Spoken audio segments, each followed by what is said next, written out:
이사야 구약성경 이사야 38장 1절부터 8절입니다.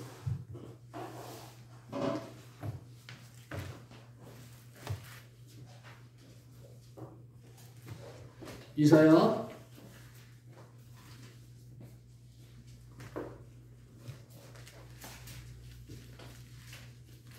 38장 1절부터 8절까지 보겠습니다. 구약성경 1012쪽, 구약적으로 1012쪽 보시면 되겠습니다. 이사야 38장 1절부터 8절입니다. 교독하겠습니다. 찾으신 줄 알고 제가 먼저 읽겠습니다. 그때에 히스기야가 병들어 죽게 되니 아모스의 아들 선지자 이사야가 나아가 그에게 이르되 여호와께서 이같이 말씀하시기를 너는 내 집에 유언하라 내가 죽고 살지 못하리라 하셨나이다 하니 히스기야가 얼굴을 벽으로 향하고 여호와께 기도하여 이르되 여호와여 구하오니 내가 주 앞에서 진실과 전심으로 행하며 주의 목전에서 선하게 행한 것을 기억하옵소서 하고 히스기야가 심히 통곡하니 이에 여호와의 말씀이 이사야에게 임하여 이르시되 너는 가서 히스기야에게 이르기를 내 조상 다윗의 하나님 여호와께서 이같이 말씀하시기를 내가 내 기도를 들었고 내 눈물을 보았노라. 내가 내 수 안에 15년을 더하고 너와 이 성을 아수르 왕의 손에서 건져내겠고 내가 또 이 성을 보호하리라. 이는 여호와께로 말미암는 너를 위한 징조이니 곧 여호와께서 하신 말씀을 그가 이루신다는 증거이니라. 보라, 아하스의 해시기에 나아갔던 해 그림자로 뒤로 십도를 물러가게 하리라 하라 하시더니 이 해시기가 나아갔던 해 그림자를 십도로 물러가리라. 아멘. 8절 다시 한번 같이 읽겠습니다. 보라, 아하스의 해시기가 나아갔던 해 그림자를 뒤로 십도를 물러가게 하리라 하셨다 하라 하시더니 이에 해시기가 나아갔던 해의 그림자가 십도를 물러가니라. 아멘.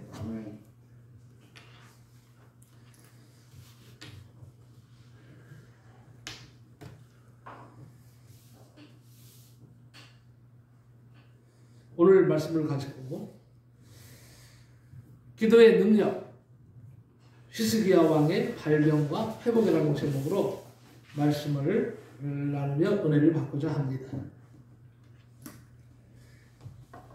성도 여러분, 우리의 인생길에서 가장 힘들고 외로운 시간이 있다면 언제라고 생각하십니까? 우리의 인생길에서 가장 쓸쓸하고 외로운 시간이 있다면 그것이 언제일까요? 그것은 종말의 시간, 죽음의 시간일 것입니다. 사람이 죽을 때는 친구도 없습니다. 사람이 죽을 때는요, 부모, 형제, 가족 다 뒤로 해야 됩니다. 홀로 외롭게 가야 되는 길이 죽음의 길입니다. 나는 오늘 죽음에 대한 얘기를 여러분에게 들려드리면서 우리의 노종주로 삼고자 합니다. 타조라는 것이 세 중에 타조가 있죠. 이 타조에 대한 얘기를 좀 하면 타조 사냥에 대한 얘기를 지금 하려고 합니다. 타조는 날개가 있으면서도 날지 못하는 새입니다. 그 대신에 힘이 세고 다리가 길어서 그 뛰는 속도가 상당히 빠른 그런 새입니다. 타조는 서양분들에게 쫓길 때에는요, 아주 빠른 속도로 도망을 합니다. 속도가 붙으면 시속 80에서 90km까지 뛸 수가 있어요. 그런데 도망가다가 힘이 빠지고 지치면 머리만 모래 속에 묻고 그 큰 덩치를 세우고 꼼짝도 하지 않고 사냥꾼들이 와서 잡을 때까지 움직이지 않고 있다가 잡혀 죽게 됩니다. 우리들에게도 죽음과 같은 위기가 올 수가 있습니다. 타조처럼 도망가서 되는 것도 아니고 숨는다고 되는 것도 아닙니다. 그렇기 때문에 우리는 죽음에 대한 준비를 단단히 하고 있어야 합니다. 하나님이 언제 부르실지 모르기에 단단히 준비하고 있어야 한다는 것이죠. 그리고 여러분, 죽음을 위해서 여러분은 기도하셔야 됩니다. 오늘 본문의 시스기야 왕은 크게 두 가지 위기를 맞고 있습니다. 그 하나는 국가적으로 위기를 맞이한 것이고, 또 하나는 개인적으로 질병으로 인한 생명의 위기가 그에게 찾아온 것입니다. 존 프레벨은 인간의 극한 상황은 곧 하나님의 일할 기회다, 이런 말을 했습니다. 본래 위기라는 말은 위험이라는 말과 기회라는 말의 합성어입니다. 그래서 위기라고 하는 겁니다. 위험이라고 하는 겁니다. 그러므로 위기에는요, 항상 위험이 도사리고 있어요. 또한 기회도 있다는 것입니다. 우리가 위험을 맞이하면 위기만을 생각하지 기회를 생각하지 않습니다. 위기에는 위험도 있고 또한 기회도 있다는 사실을 같이 알아야 됩니다. 그러므로 성도들에게 주어진 위기는 하나님의 축복의 신호입니다. 이것을 믿으십니까? 네. 분명히 위기는 죽음을 의미하지 않습니다. 죽음만을 의미하지 않고 하나님이 축복하시는 신호로도 우리가 받아들여야 된다는 것입니다. 오늘 본문에 히스기야 왕은 자신에게 부딪힌 위기를 축복의 기회로 삼은 축복의 사람입니다. 이것을 우리가 오늘 배워야 하는 것입니다. 자, 먼저 첫째로 히스기야 왕에 대해서 잠깐 먼저 알아보겠습니다. 히스기야는 25세 젊은 나이로 남왕국 제13대 왕으로 등극을 합니다. 그의 아버지는요, 아하스 왕인데 천하에 둘도 없는 악한 왕이었습니다. 그의 아버지 아하스는 하나님을 버렸습니다. 원성의 우상에 정각을 세웠습니다. 그리고 섬기게 했습니다. 종교적으로 부패했습니다. 정치적으로도 부패해서 당시 많은 의인들이 생명을 잃었습니다. 아하스 왕이 하나님을 버리고 자기 욕심만 채우는 정치를 하다가 나라가 여지없이 어려워져서 국민들이 도탄에 빠졌습니다. 그러다가 아하스가 죽고 그의 뒤를 이어서 히스기야가 25세 젊은 나이에 왕위를 계승한 것입니다. 히스기야는 왕이 되자마자 한 일이 있습니다. 나라를 망친 아버지를 본받지 않고 선한 왕이었던 다윗을 본받아서 국가적으로 대개혁을 단행했습니다. 그가 가장 먼저 개혁에 손댄 것은 종교였습니다. 아버지가 섬기던 우상들을 다 무너뜨렸습니다. 그리고 백성들 하여금 진정한 예배를 드리도록 했습니다.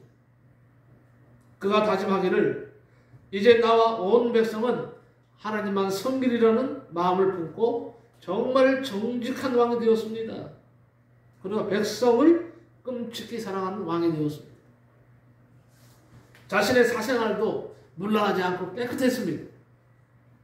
그리고 정치도 바르게 했고 군사력을 증강시켰습니다. 그렇게 되자 하나님은 남유다를 복을 주시는데 14년간 태평성대를 누리게 하십니다. 히스기야는 마침내 하나님과 백성들로부터 칭송을 받는 왕이 되었습니다. 그런데 이렇게 잘한 왕에게 위기가 온 겁니다. 그런데 사람들은 무엇인가 이루어 놓을 때 위기가 찾아온다는 것을 알아야 됩니다. 내가 무엇인가 이루었다. 내가 이 정도면 성공했다고 하면 바로 그때가 위기야. 그때 위기가 찾아옵니다. 히스기야는 14년의 태평성대가 그만 신앙의 병을 앓게 했다는 겁니다. 그런 하나님을 섬기는 일, 신앙심이 느슨해지기 시작했습니다. 그리고 자기 자신을 의지하는 쪽으로 나아가고 말았습니다. 여러분, 신앙이 느슨해지면 꼭 무슨 일이 터집니다. 성도들이 이걸 인지하고 있어야 돼요. 이것은 하나님이 그를 사랑하셔서 깨우치기 위함이라고 말씀하고 있습니다.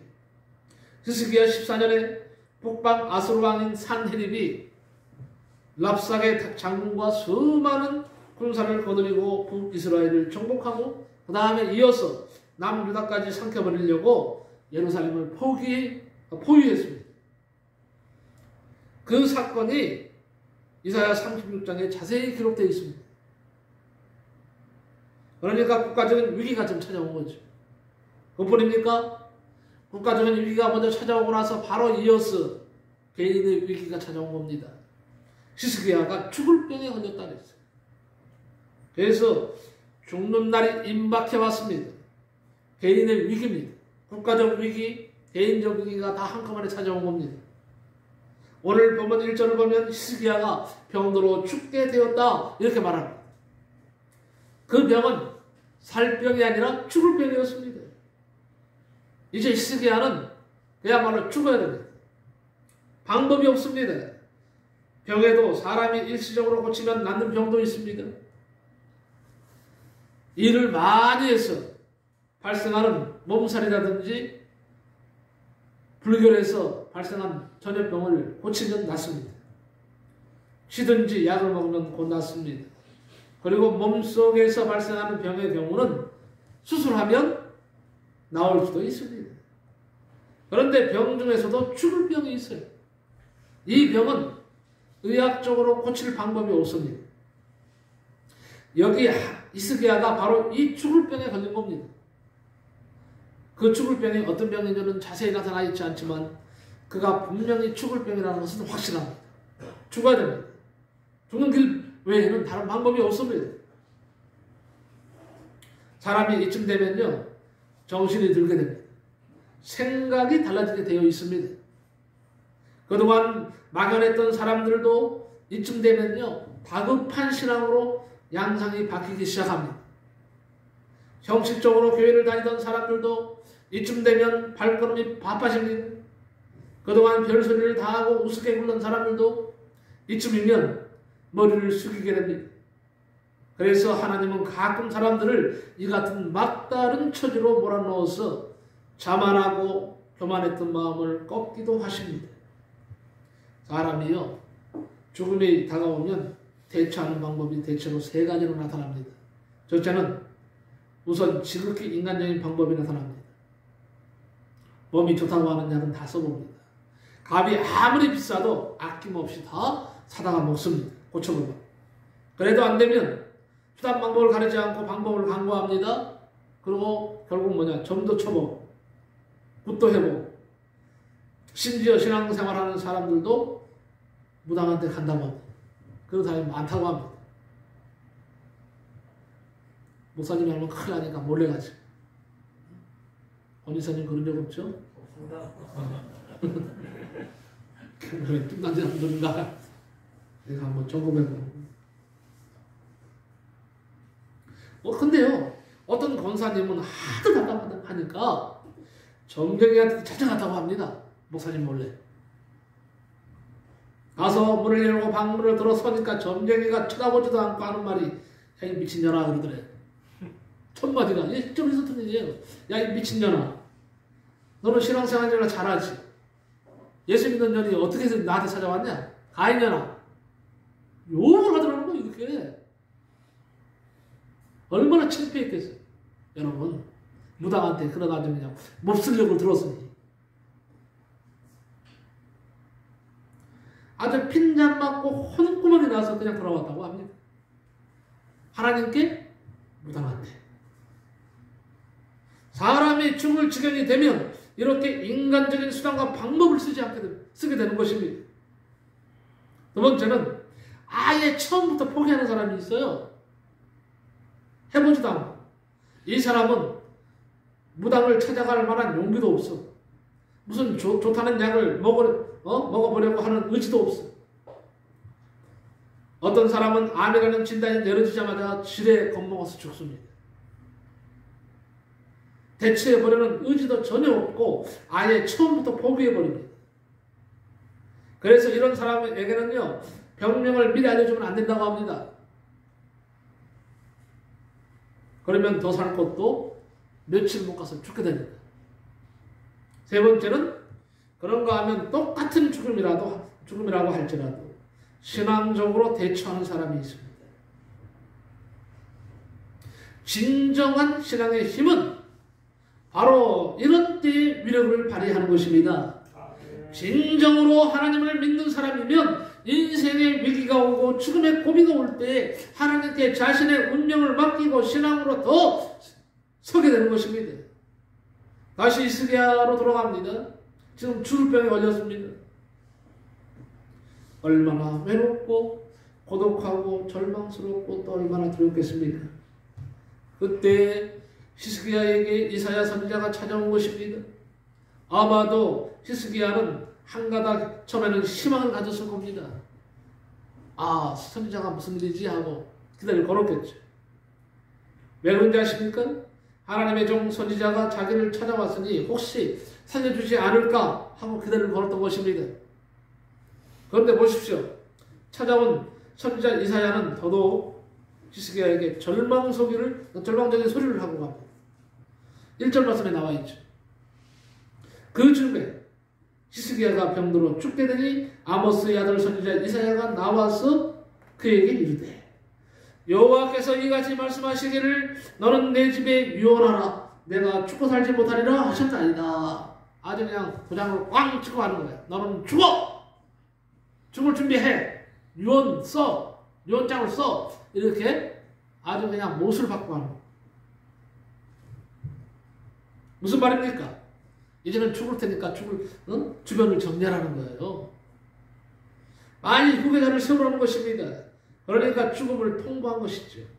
이제 히스기야는 별 방법이 없습니다. 선지자가 와서 죽어야 한다고 했으니 죽을 수밖에 없는 것이죠. 사형 선고를 하고 왔으니까. 사람이 이쯤 되면요, 참 뭐합니까? 암담해지겠죠. 죽음을 앞에 두고 기다리며 살아야 한다는 것은 이거는 고문 중에 고문이 아닐 수가 없어요. 안 그렇겠습니까? 죽음을 앞에 두고 기다리는 그 심정, 죽음을 앞에 두고 살아야 하는 그 고통, 아픔은 이루 말할 수 없을 겁니다. 본인도 본인이지만 주위 식구들이 더 고통스럽죠. 그래서 죽음도 잘 택해야 한다는 말이 있습니다. 조금은 섭섭할지 모르지만 고통 없이 갑자기 죽는 것도 죽음의 복이라고 하는 말이 있습니다. 어느 장모님은 연세가 75세이신데 전날 밤까지 잘 잡수시고 그리고 지내고 잠자리에 들었는데 그 다음날 아침에 일어나 보니까 잠자듯이 돌아가셨다고 합니다. 잠자리에서 운명하신 겁니다. 얼마나 큰 축복입니까? 오늘 본문의 히스기야 왕이 사형 선고를 받았습니다. 신분을 보면 그는 왕입니다. 돈이 없어서 죽어갑니까? 권력이 없어서 명예가 없어서 죽어갑니까? 아닙니다. 돈도 있고 권력도 있었지만 죽음만은 피할 수가 없었던 거예요. 여러분, 아무리 내가 강한 것 같아도 죽음만은 피할 수 없다는 사실을 항상 인지하면서 살아야 됩니다.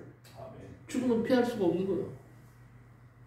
사람들은 대개 이 정도가 되면 절망하고 낙심하고 포기하고 자꾸자기합니다. 그런데 믿음의 사람들은요, 이런 위기에 더욱더 하나님을 바라보고 하나님께 나아가는 것입니다. 여러분, 하나님은 전지전능하신 하나님이십니다. 주님은 우리에게 당부하셨습니다. 내가 세상을 이긴 것처럼 나를 믿는다면 다 나처럼 이길 수 있느니라 그랬습니다. 확실히 히스기야 왕은 믿음의 사람이었습니다. 그런 위기 속에 신앙이 더 강했습니다. 오늘 우리도 영안을 크게 뜨고 히스기야의 믿음을 봐야 될 줄로 믿습니다. 그는 절대 절망, 절대 위기 가운데서 이제 무엇을 하느냐? 생명을 건 기도를 합니다. 이때는 기도하는 것이 특효약이에요. 기도하는 수밖에 없어. 여러분, 기도는 믿음 있는 행위입니다.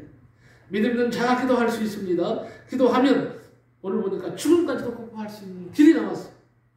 기도하면 어떤 기도를 히스기야를 통해서 보여주고 있는 겁니다.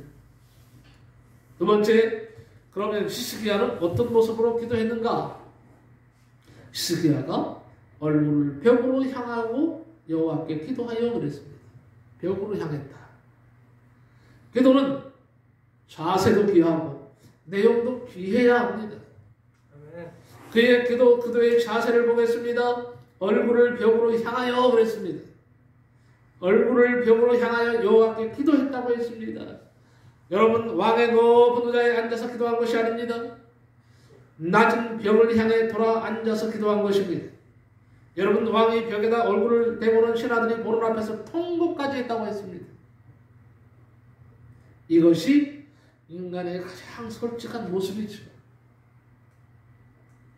죽음 앞에서 왕이 어디 있습니까? 죽음 앞에서 체면이 어디 있습니까? 체면은 배가 부를 때 세우는 것이고 여유가 있을 때 체면을 세우는 거예요. 사람들이 배가 부를 때 딴소리하고 딴짓합니다. 다급해 보십시오. 체면이 어디 있어요? 체면이. 다급한데. 바빠서 못한다는 소리가 어디서 나옵니까? 죽게 생겼는데. 히스기야는 왕의 보좌에서 내려앉아서 체면을 버리고 채통을 버리고 신하들이 보는 앞에서 벽을 향해서 통곡을 했습니다. 이것은 하나님만 전적으로 의지한다는 의사표시입니다. 한마디로 일사강호의 자세죠. 기도는 땀을 짜며 피를 짜며 생명을 짜며 드리는 것입니다. 이런 기도는 분명히 응답이 있습니다. 제가 옛날에 어떤 목사님하고 같이 기도원 가서 기도한 적이 있는데 어떤 목사님과 함께 통성기도를 하는데 이 목사님이 얼마나 소리가 큰지 소리를 지르며 몸을 흔들면서 기도하는데 소리를 질 때마다 방귀를 뿡뿡 깁니다.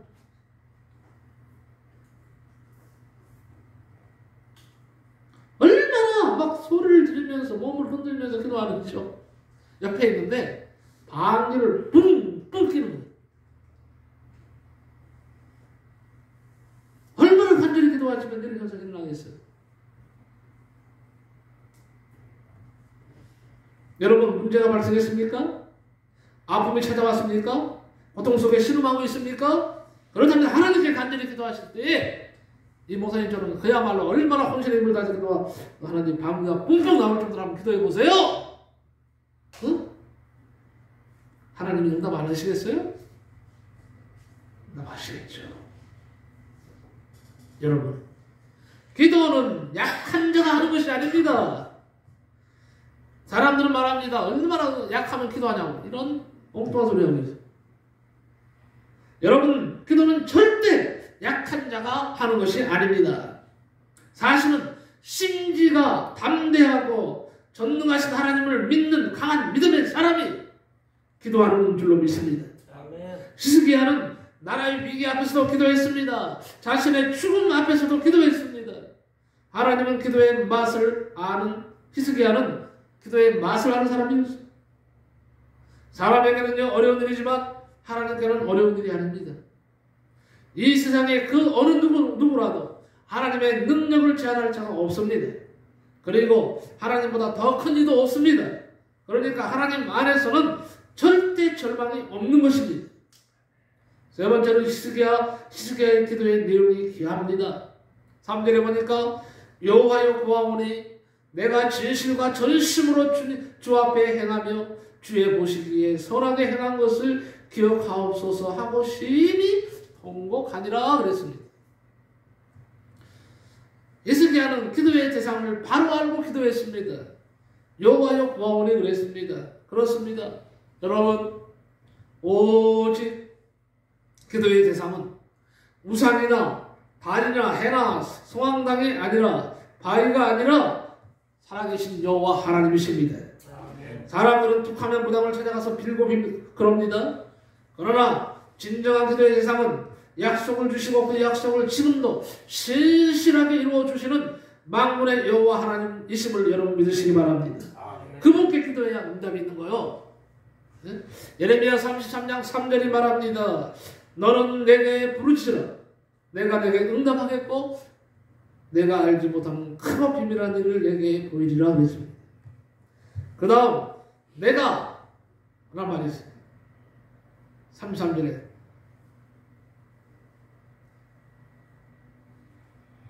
내가는 뭘까요? 내 목소리로 기도하라는 말이죠. 내 목소리로 기도하라. 시편 141편 1절에 여호와여 내가 주를 불러싸우니 속히 내게 임하소서. 내가 주께 부르짖을 때에 내 음성에 귀를 기울이소서라고 말했습니다. 내 문제는 내가 잘 알고 내 사정 내 형편도 내가 제일 잘 압니다. 감사도 찬송도 내가 해야 합니다. 여러분 주의 종이 아무리 기도해 주어도 본인이 입봉하고 기도하고 있지 않다면 아무 소용이 없는 것입니다. 기도는요 목사님에게 맡겨서는 절대 안 돼요. 목사님에게 기도를 부탁했다면 여러분은 부탁한 그 순간부터 여러분도 같이 가정에서 기도해야 됩니다. 본인이 기도하지 않는데 아무리 저희 종이 소리 높여 울면서 기도한들 아무리 소리를 지르면서 아무리 외치고 외친들 하나님이 기뻐하시겠느냐 하는 겁니다. 그래서 시편 138편 1절에 내가 전심으로 주께 감사하며 신들 앞에서 주께 찬양하리이다 그랬습니다. 여러분 하나님 앞에서 진실하게 산 것을 내놓고 기도해야 합니다. 내가 주 앞에서 진실과 전심으로 행하며 그랬어요. 여러분 기도하실 때에 한번 살펴보세요. 내가 정말 하나님 앞에 진실로 살았는지, 내가 전심으로 하나님 영광을 돌리면서 살면서 하나님 앞에 기도하고 있는지, 이는 평소에 하나님 앞에서 진실하게 산 것을 기억하여 달라는 것입니다. 즉 진실하게 살아서 하나님께 영광도 돌리고 성도의 본분을 다했으니 그것이 결코 헛되지 않게 해달라는 것이죠.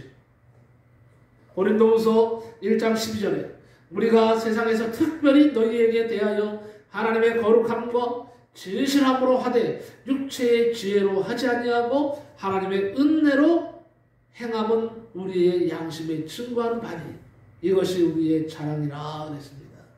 여러분 진실은 믿음입니다. 진실은 뭡니까? 하나님 앞에서 아멘입니다.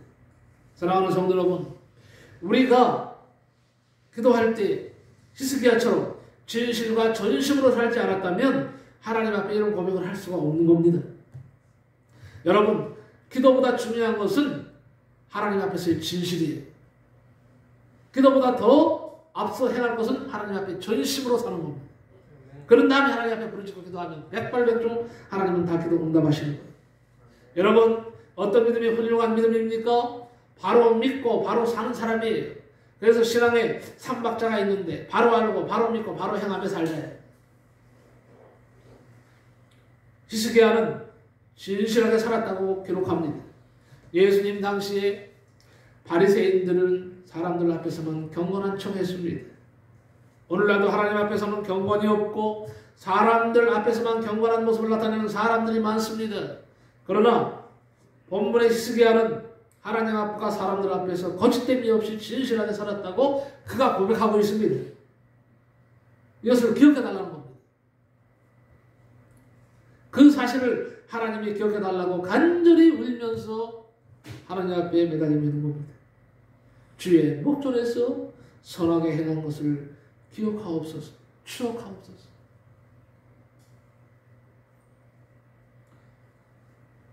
이런 서운함이 히스기야에게 있었기 때문에 하나님은 그의 눈물의 기도를 외면하지 않으신 겁니다. 들어응답해 주신 겁니다. 네 번째는요, 히스기야 왕은 기도의 응답으로 어떤 선물을 받았느냐 하는 것입니다. 기도하면요 반드시 하나님이 귀한 선물을 우리에게 주십니다. 기도의 응답은 하나님의 종 이사야를 통해서 오고 있습니다.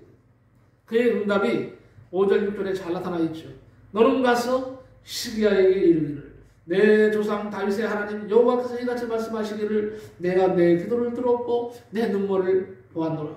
내가 내 수완에 15년을 더하고 너와 이 성을 아수르 왕의 손에서 건져내겠고 내가 또 이 성을 보호하리라. 이렇게 응답하셨습니다.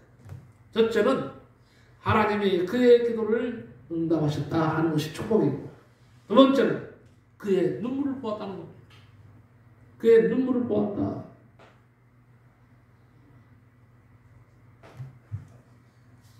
하나님의 보좌 앞에는요, 병이 하나 있다고 합니다. 예쁘게 생긴 병이 하나 있는데 그 병에는요, 성도들의 눈물을 담는 병이라고 합니다. 성도들이 눈물을 흘리면 천사들이 그 눈물을 가지고 하나님의 보좌 앞에 있는 그 눈물 항아리에 담는대요. 그러면 그 눈물을 보시고 하나님이 즉시 응답하신다는 겁니다. 세 번째는 무슨 축복을 받았나요? 15년의 생명을 더 연장시켜 주셨습니다. 이 생명은 그야말로 덤으로 주신 생명이고 보너스로 주어진 축복이죠. 그렇다면 남은 우리의 인생은 어떻게 살아야 할까요? 히스기야를 한번 봅시다. 그가 죽을 병에서 나음을 받고 여호와께서 나를 구원하시니 우리가 종신토록 여호와의 전에서 수금으로 나의 노래를 노래하리라, 이런 말씀을 하고 있습니다. 그리고 또 네 번째로 큰 축복을 받았죠. 아수르 왕에게서 건져 주시겠다는 약속이었습니다.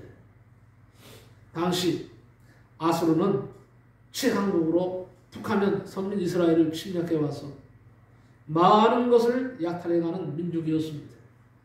사실 이것은 히스기야가 기도하지 않은 것입니다만 보너스로 주신 겁니다. 병 고쳐달라고 기도했더니 병도 고쳐주시고 나라도 지켜주시겠다고 약속을 하셨습니다. 그리고 다섯 번째는 뭐예요? 예루살렘 성을 영원히 보호해 주시겠다고 하셨습니다. 내가 또 이 성을 보호하리라.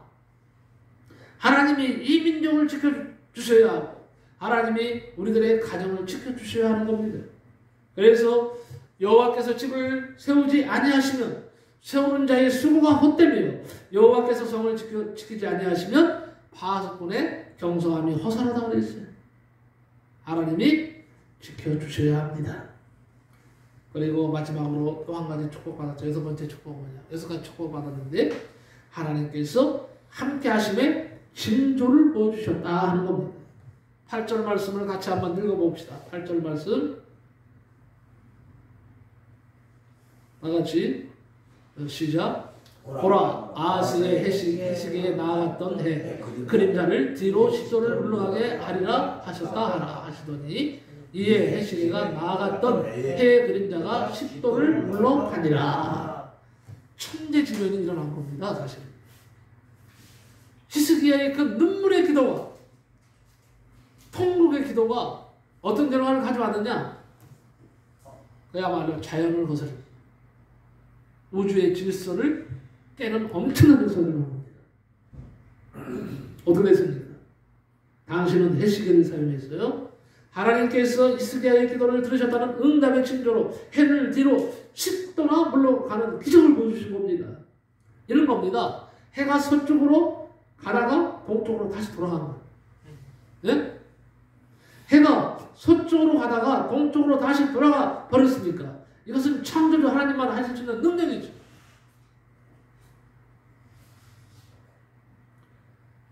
하나님은 히스기야의 기도를 들으시고 기도의 응답의 약속으로 태양을 움직이시기까지 하신 것입니다.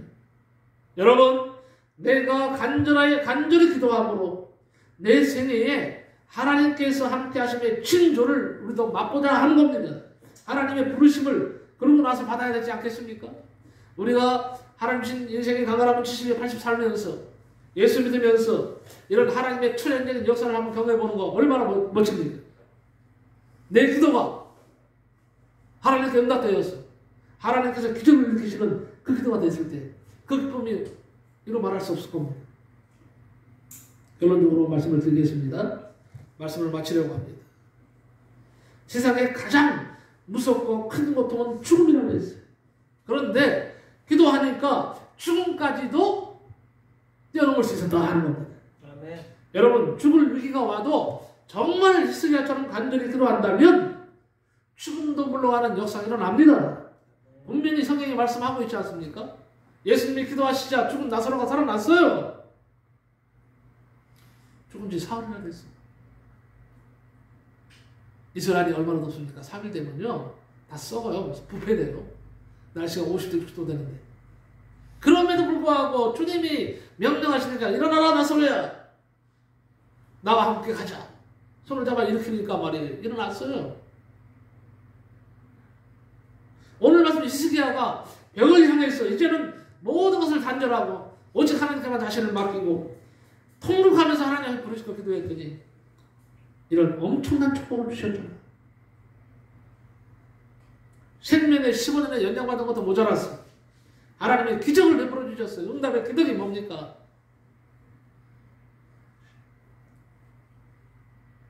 해시계를 10도나 물리는, 그야말로 아까 말씀드렸듯이